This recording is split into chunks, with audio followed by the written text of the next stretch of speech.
Justin Trudeau says he intends to resign as Liberal Party leader and Prime Minister of Canada. His announcement this morning comes after months of pressure from within his own Liberal Party. I intend to resign as party leader, as Prime Minister, after the party selects its next leader through a robust, nationwide, competitive process. Last night, I asked the President of the Liberal Party to begin that process. This country deserves a real choice in the next election, and it has become clear to me that if I'm having to fight internal battles, I cannot be the best option in that election. This is a huge shift. He was party leader for 11 years. He was prime minister for 9. He was elected 3 times, Martha, but the political writing was on the wall when the Conservative Party took a 20-point lead over the Liberal Party in the. So y'all think he was forced out, or did he decide to do this himself after 9 years? Please. They say you got to go. Trump coming. Upcoming elections. Well, I think what's fascinating about this is looking at what I think broadly you can say is the end of the Obama era here at home and also in international politics, and the rebirth again here of the Trump era and the kind of pressure that we're seeing in other countries for more conservative movement. You've got 27 countries in the EU that have moved to the right.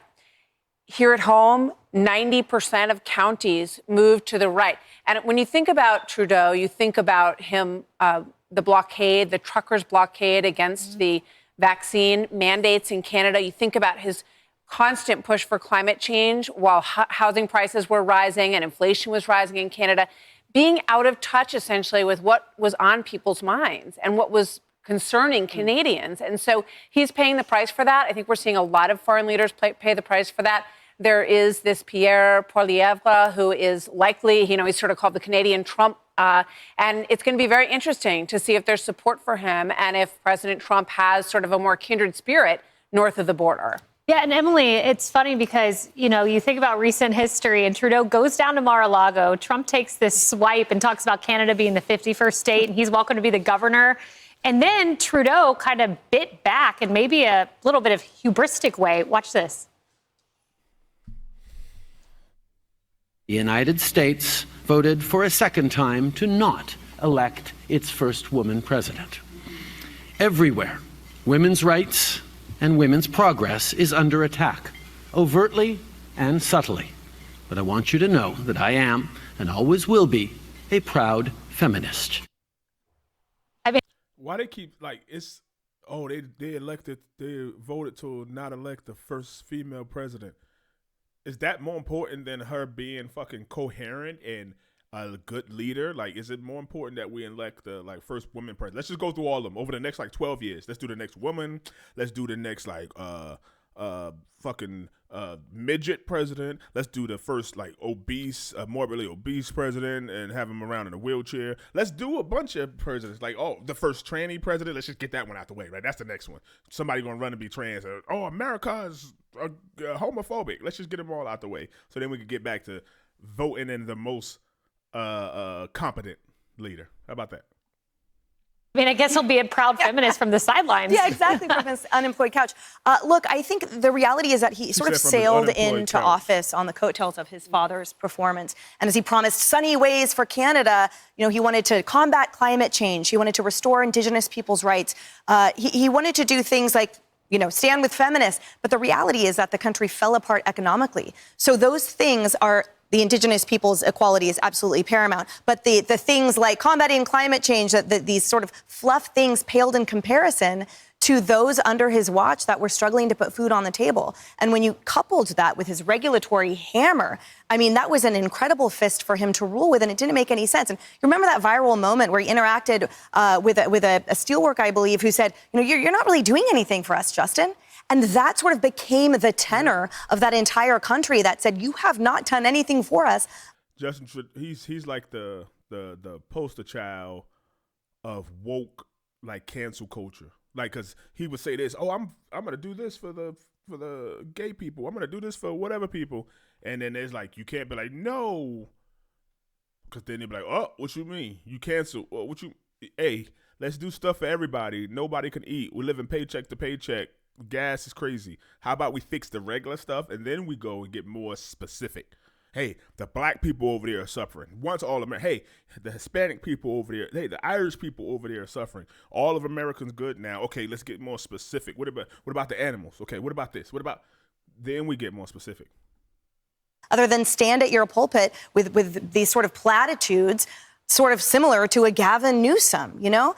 And I think the other reality is that the global support for... That's a good comparison. Trudeau is just like Gavin Newsom. Gavin Newsom is like the Antichrist to me. Like, I do not trust that man at all. This movement, Poilievre's, the 20% lead of the conservative movement over his Liberal Party is astronomical. And now you're seeing that support reflected in Elon Musk, in others, as you said earlier, with Donald Trump's party and people and community, which are seeing that and just across the board, regardless of international lines saying you need to be able to have a robust way to earn a livelihood. And they had this Emergencies Act in Canada, passed in 1988, never before used. But oh, wait, Justin Trudeau uses it. Then there's this Bloomberg headline that banks were collecting information on the truckers. It was positively Orwellian, the way the Freedom Convoy was treated. That's exactly right. We've even heard some reports of their bank accounts being frozen for some of the truckers. Yeah. I mean, it was absolutely ridiculous. And honestly, this shows a cautionary tale for leaders in power. If you start to get disconnected from the people that you have been elected to represent, you won't stay in office for long. And honestly, it was funny that I have a little kind of anecdotally, I saw this firsthand with Justin Trudeau. But when I was in Ukraine training the Ukrainian armed forces, we had Canadian service members who were there with us, and Justin Trudeau came to visit. So he comes to a military base, where his service members are deployed, showing up. He's got, no tie on. He's got just a blazer, his aviators on, khaki, just like hanging out. He takes one picture with them and says that they can't come and approach him afterwards. They were not even allowed to, I don't even know if they were able to shake his hand, some of the kind of rank and file soldiers. And I just thought, that's something you would never see from President Trump, for example. And President Trump, he shakes every member's hand, and he's connected to people. And that's what Justin Trudeau is missing. And that's ultimately why you see him resigning today. Fascinating. Yeah, the Secret Service, Harris, has to beg Trump not to go out into the crowd. Exactly. So kind of opposite. Yeah, I remember the all-women town hall. He drove in. It was like a mosh pit. Gosh, that sounds like an aristocracy. I had no idea he had that. What you said, though, Martha, resonated with me so much because he's like Biden. He's out of touch. This isn't like an age thing. This is a political thing. Yeah. Biden could have been 50. It wouldn't have mattered. Could have been 30, 38. Wouldn't have mattered. He was out of touch. Mm-hmm. And a guest last hour, Cassie Smedley, who was the deputy communications team director for the RNC, told me something really interesting. This has been going on for 20 years. Well, just think, 12 of the last 16 Democrats have been in the White House. So this is kind of instilled. This wasn't just a fumble on the football field one weekend. He's scared. He don't got that political backing of Obama, of Biden. He ain't got that. And then everybody voted on November 5th. This was baked into their bloodstream as Democrats. The person who replaced her, Dominic LeBlanc, he wasn't happy either. He took over for her. They're a couple of the front runners in this for the Liberal Party. I don't know if it's your politics that are broken. If you're out of touch with people, as you said, Martha, who cares who they replace them with? Mm-hmm. It's got to be somebody else. And again, I keep saying those hundreds of miles of border up there that have to be secure. Mm-hmm. This is a national security issue. Yep. That's why people are like, that's why the Democrats and Biden and Kamala were so keen on repeating, don't vote for Trump. This is why Trump is bad. This is why, never why they're good, never why they're better. It's just they were going on like, don't do that, don't do that. And it got to the American people. We're like, listen, we don't give a fuck if it's Barney or Mickey Mouse up there. You out.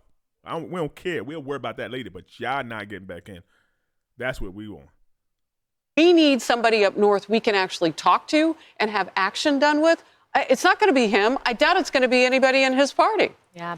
And maybe the next Prime Minister of Canada won't take swipes at the entire American population for not having a woman in charge. Okay. It's crazy. Like, Trump won the popular vote. That means most Americans who voted for him. So to diss him is to diss all Americans. It's to say he's stupid, and if you voted for him and he's stupid, you dissing more than half of America. Hey everyone, I'm Emily.